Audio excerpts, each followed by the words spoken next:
Let's talk to ESPN's Adam Schefter. Thanks to Death Wish Coffee. Shefty, how we doing, man? Armin and Levac getting ready for football. Season kicks up Thursday night. Sunday's the first full slate. Woo! Coming close. Coming real soon. Looking forward to it, man. All right, so, Shefty, tell me right off the top, Super Bowl predictions. Who do you believe is going to represent the AFC and the NFC in the Super Bowl? Well, let me say this at the outset. Preface it by saying that I always felt that Super Bowl predictions are the easiest way to make a person look stupid.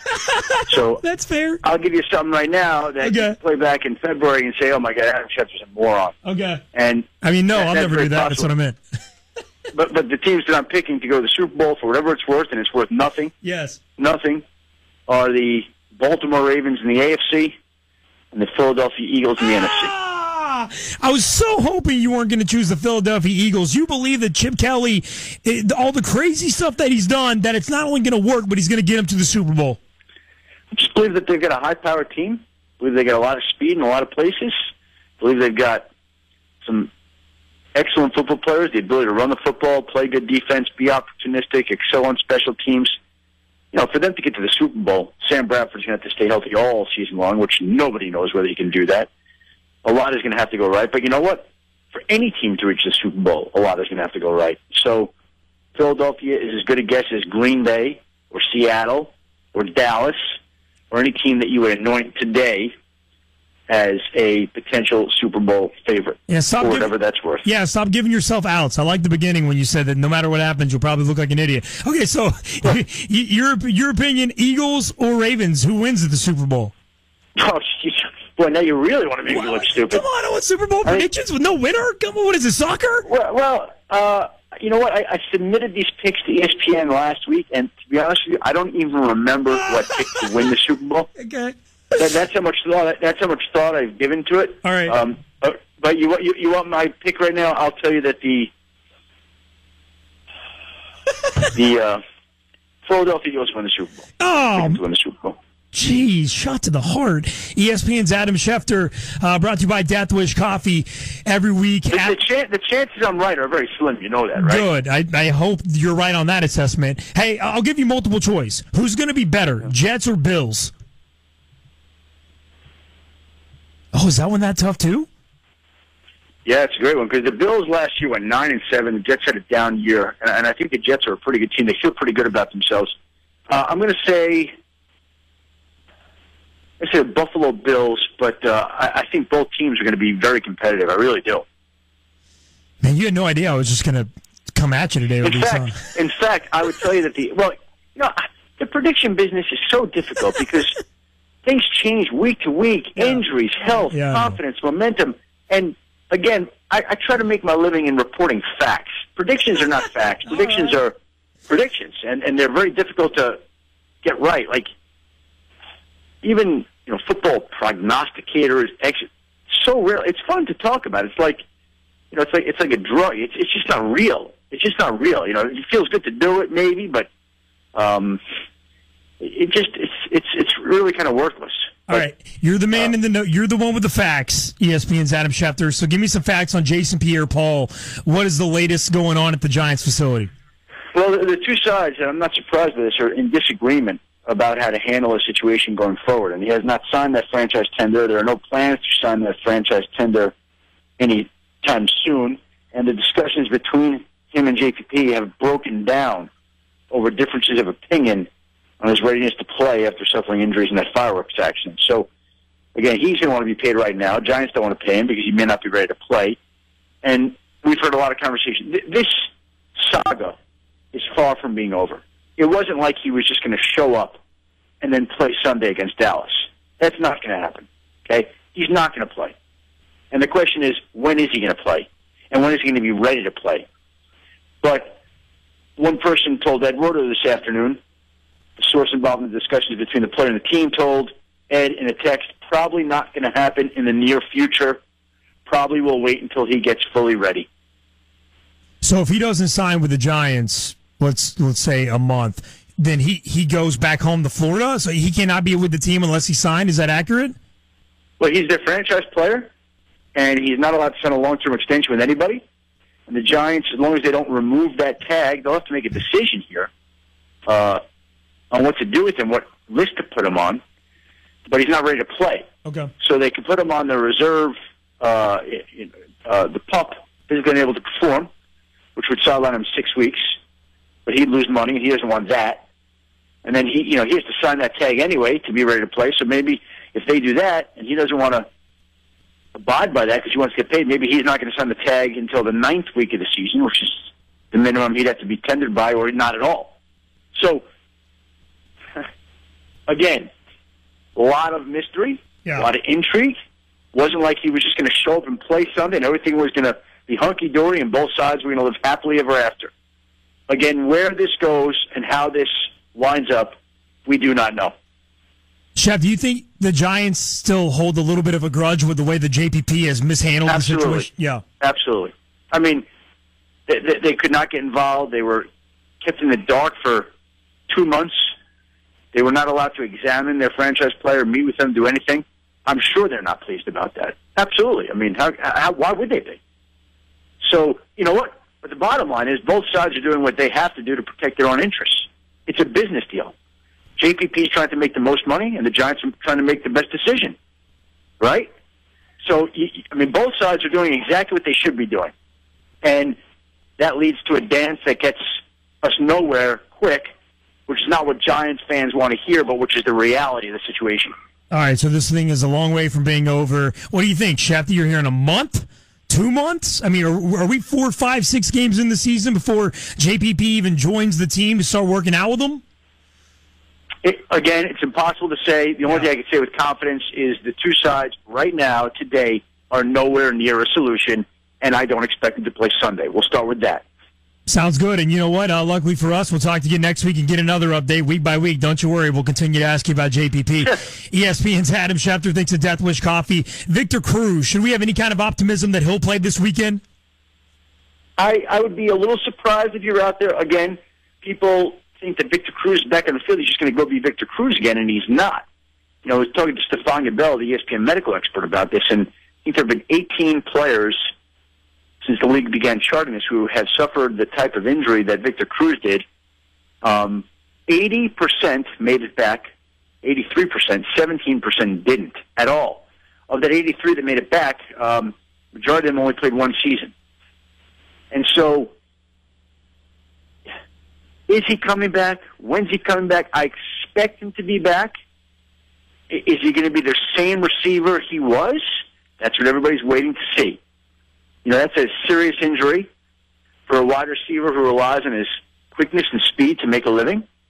And how he handles himself going forward, we'll see. But, you know, there's a question of playing, and there's a question of being like his old self. And I think he'll play, and I think he'll play relatively soon, in a couple of weeks at some point. But the question that nobody knows the answer to, and I'm sorry to not give you specific answers, but these are difficult things to answer, is what is he going to be like and how effective will he be? Sure. Well, I'm on fire today. I'm going to give you another question that's going to be tough to give me a specific answer. I want the exact date and time that Eli Manning's extension is going to get done, Schefty. I'll say this. Okay. Deals typically get done before the season begins. It's Tuesday. That I would say, I would be mildly surprised if that deal were not done by the time the Giants kicked off their game Sunday night. I think at some point there's usually a rush and a flurry of deals with big-name players that get done before the season kicks off. Every year there's a big deal or two right before the season, and I think with all the numbers in place for Ben Roethlisberger, for Phillip Rivers, for some of these other quarterback extensions, I think you and us, we could do this deal right now and have it done within the next hour. It's not a difficult thing to do. And I think that the Giants and Eli Manning both would like to get this deal done. And for the record, it will not surprise me if that deal is done by Sunday. Well, I'll keep my line open, and you have multiple cell phones. So, Giants, if you need us, Schefty and myself are available. Adam Schefter, thanks to Death Wish Coffee with Armin in the back every Tuesday at 4:45. Schefty, Gino's back with the Jets. You think it's a little different with him back now? I mean, the team didn't back him, publicly when the incident happened. Do you think they look at him in a different way now that he's back? No, I don't think anything changes. I really don't. I think the question is, when is he going to be ready? And look, listen, he's going to go out there at some point. First off, if he gets the chance, because Ryan Fitzpatrick is the starting quarterback, and if the Jets are winning and rolling with Ryan Fitzpatrick, even when Geno Smith's ready, why are they going to make a change? they're only going to make a change if they're losing. And if they are losing and they make the change to Geno at that point, and Geno plays well and the team's winning, I guarantee the team's going to be very happy about having Geno as its quarterback. And I guarantee if Geno doesn't get the chance, it doesn't matter to them. And if he's losing and he's not playing well, they're not going to be backing him, and they're not going to be particularly pleased that he's playing quarterback. This is a league that's all about production on a week-to-week basis. And Geno Smith hasn't proven anything with the Jets so far. So why should his team come out with the type of vociferous support for him that the Patriots would with Tom Brady? Tom Brady's won 4 Super Bowls. Geno Smith hasn't taken the Jets to the playoffs. If Geno Smith were to do that and sort of build a reservoir of goodwill, I'm sure he'd have a lot more support than he does. I don't want to say that the teammates don't support him. I don't think it's that at all. But so far, he's an unproven quarterback. So, again, you support your guy, of course, but you support him to a certain extent. They want a quarterback who's going to help them win, whoever that is, whether it's Geno Smith, Ryan Fitzpatrick, Bryce Petty, whoever. ESPN's Adam Schefter. Thanks to Death Wish Coffee. Shefty, today the Bills bring back Matt Castle. Rex Ryan is clear about it, says E.J. Manuel is his third-string quarterback. Will E.J. Manuel be on the Bills roster by the end of this season? Yeah, I would expect that he would be. I mean, he is, of the 3 quarterbacks, they have the most talented. They know they need to rebuild his confidence. It's been shot. It needs a mental makeover to get him thinking positively again. But when they watch him throw in practice, when you speak to the people there, they say he's their most talented quarterback. And so you're not just going to give up on somebody like that right now. He's going to open the season on a 53-man roster, no less than the number 3 quarterback. But Matt Castle's got support by some key coaches. Greg Roman, the offensive coordinator, is a big Matt Castle guy. And Castle does have some support. But Tyrod Taylor won that starting job, deserved to start. He's going to get the chance to start.